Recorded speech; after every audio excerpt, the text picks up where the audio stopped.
झारखंड की 2 राज्यसभा सीटों के लिए मतदान संपन्न हो गया है। 89 विधायकों ने अपने अपने मताधिकार का इस्तेमाल किया है और सभी पार्टियों के अपनी अपनी जीत के दावे हैं और थोड़ी देर बाद तस्वीर भी साफ हो जाएगी कि आखिर किसके दावों में कितना दम रहा।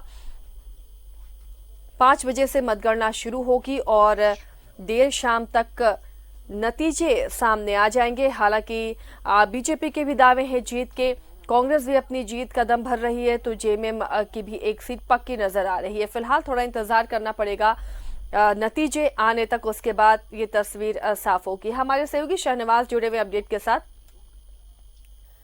इस वक्त आप शिबू सोरेन के आवास पर जुटे हुए हैं। एक सीट जिसके लिए सभी कंफर्म थे वो है जेएमएम की सीट। इस सीट पर ये माना जा रहा है कि ये जीत पक्की है क्योंकि जेएमएम के पास पर्याप्त आंकड़े थे। फिलहाल किस तरह चुनावी नतीजे को देख पा रहे हैं आप? क्या नतीजे आ सकते हैं आज? देखिए, बिल्कुल सही कहा है आपने। और पार्टी का जो ये कहिए कि दिशोम गुरु शिबू सोरेन का ये आवास है जो उनको लाइफ टाइम दिया गया है यहाँ पर। और अब बिल्कुल तैयारी है यहाँ पर, एक तरह से उनको आश्वस्त है कि जेएमएम की एक सीट उनके हिस्से में आनी है। कैलकुलेशन भी यही कहता है कि एक सीट बीजेपी के लिए बिल्कुल ठीक ठाक है, दूसरी जो सीट है वो गुरुजी के लिए बिल्कुल श्योर है, एब्सोल्यूट श्योर है। और इसीलिए यहाँ भी सारी तैयारियां हैं। थोड़ी देर के बाद जब उधर से सिग्नल मिलेगा तब गुरुजी अपने आवास से निकलकर विधानसभा तक जाएंगे, जीत का सर्टिफिकेट लेने जाएंगे। मेरे साथ मनोज पांडे जी हैं यहाँ पर, जो पार्टी के प्रवक्ता भी हैं, महासचिव भी हैं, माफ़ कीजिएगा, प्रवक्ता हैं। तो गुरुजी का जो राज्यसभा का भी एक टेन्यूर रहा है। जब बाबूलाल जी मुख्यमंत्री थे, 3 बार मुख्यमंत्री रहे हैं, कई बार सांसद रहे हैं। क्या कैलकुलेशन मैसेज क्या आ रहा है आपको विधानसभा से गुरुजी के और आपके अन्य पार्टी के जो एक और भी उम्मीदवार खड़े हैं कांग्रेस के? देखिए, गुरुजी की जीत तो तय है, औपचारिकताएं बाकी हैं। और हमारे जो दूसरे उम्मीदवार थे, कांग्रेस के उम्मीदवार हैं, जो एक संदेश देना था माननीय हेमंत जी को कि जो लाइक माइंडेड हैं, जो बीजेपी के विरोध में जीत कर आए हैं, बीजेपी के विरोध में ही वहाँ की जनता ने उन्हें विधानसभा भेजा है, तो यहाँ भी वो बीजेपी के विरोध में जाएंगे। और अंतरात्मा की आवाज़ पर वोटिंग करने की बात भी हुई थी। हम लोग आशान्वित हैं, जब तक परिणाम नहीं आ जाते हम लोग आशान्वित हैं, हम लोग दोनों सीट जीतेंगे।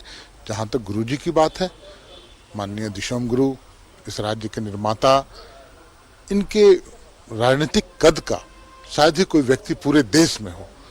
जो इनका इतिहास रहा है, जो संघर्ष की पृष्ठभूमि रही है, तो आज इनको ऊपरी सभा में, उच्च सभा में भेजकर वो विधायक भी गौरवान्वित महसूस करेंगे जिन्होंने वोट के रूप में अपना योगदान दिया या दे रहे हैं। और इनको वहाँ तक पहुँचाने में जो योगदान रहेगा विधायकों का, तो एक सम्मान है इस युग इतने बड़े राष्ट्रीय नेता का उस राज्यसभा में भेजने में। कितनी देर में गुरुजी अपने आवास से निकलकर 5 बजे के आसपास, मेरे ख्याल से जैसे समाचार प्राप्त हो रहा है कि काउंटिंग होनी है शुरू, और थोड़ी देर में ही फैसला हो जाएगा क्योंकि इतने कम वोट्स गिने जाने हैं, 100 से कम की तादाद है। देखिए, 5 बजे से गिनती शुरू होगी और हमारे सभी नेता, माननीय हेमंत जी मुख्यमंत्री महोदय खुद वहाँ हैं। तो जैसे ही गिनती प्रारंभ होगी, हमारे पार्टी के और सीनियर लीडर्स भी हैं, जैसे ही वहाँ से संदेश आएगा तब यहाँ से निकलने की बात। आप लोग गुरुजी के साथ उठते बैठते रहे हैं, आप इतना ज़माने से देख रहे हैं, पॉलिटिकल लेगेसी जो उनकी है वो देख रहे हैं। और मैं भी देख रहा हूँ कि कार्यकर्ताओं की एक सीरीज है जो आज भी अंदर जाके उनसे मिल के बाहर आशीर्वाद लेके निकल रहे हैं। गुरुजी के बारे में विपक्ष के लोग ये कहते पाए जाते हैं कि अब वो एक्टिव पॉलिटिक्स में के लायक नहीं रहे। क्या आप ऐसा मानते हैं? देखिए, गुरुजी का नाम लेते ही राजनीति से बहुत ही ऊपर की चीज है। इनके साथ राजनीति ही नहीं, इनके साथ पूरे झारखंडी अवाम का सेंटिमेंट, एक भावना जुड़ा हुआ है। आज हम अपने आप को झारखंडी बोलते हैं, यह सौभाग्य में मुझे प्राप्त हुआ तो गुरु जी के कारण हुआ। गुरु जी ने जो लंबा एक आंदोलन का इतिहास रहा है इस राज्य को अलग करने में, इसी राज्य को नहीं पूरे देश में उस समय जो अलग राज्य के आंदोलन चला करता था छोटे राज्यों का, उसका भी एक संघ था और उस संघ के उस संगठन के भी अध्यक्ष हुआ करते थे गुरु जी। झारखंड ने तो आंदोलन किया, लेकिन कई एक ऐसे राज्य भी आज छोटे राज्य अस्तित्व में हैं जहां मांग होती थी, आंदोलन नहीं होता था, लेकिन गुरु जी ने उनकी आवाज को भी केंद्र तक पहुंचाने का काम किया। और आज इतने बड़े नेता मुझे लगता है पूरे राष्ट्रीय फलक में कोई नहीं। अंतर्राष्ट्रीय फलक पर भी अगर हम बात कर लें तो नेल्सन मंडेला का नाम बहुत ही सम्मान से लिया जा सकता है।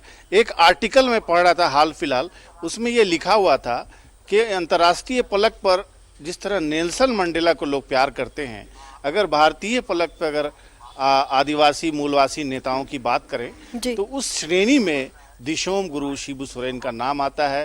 प्रोफाइल भी बहुत ही भारी भरकम, बहुत ही, अभी मैं पढ़ रहा था 3 बार मुख्यमंत्री रहे हैं इस राज्य के गुरुजी। हालांकि उनका जो कोई भी कार्यकाल जो है वो इस तरह की चीजों से भरा रहा है। राज्यसभा में राज्य का प्रतिनिधित्व करते हुए नजर आएंगे शिबू सोरेन।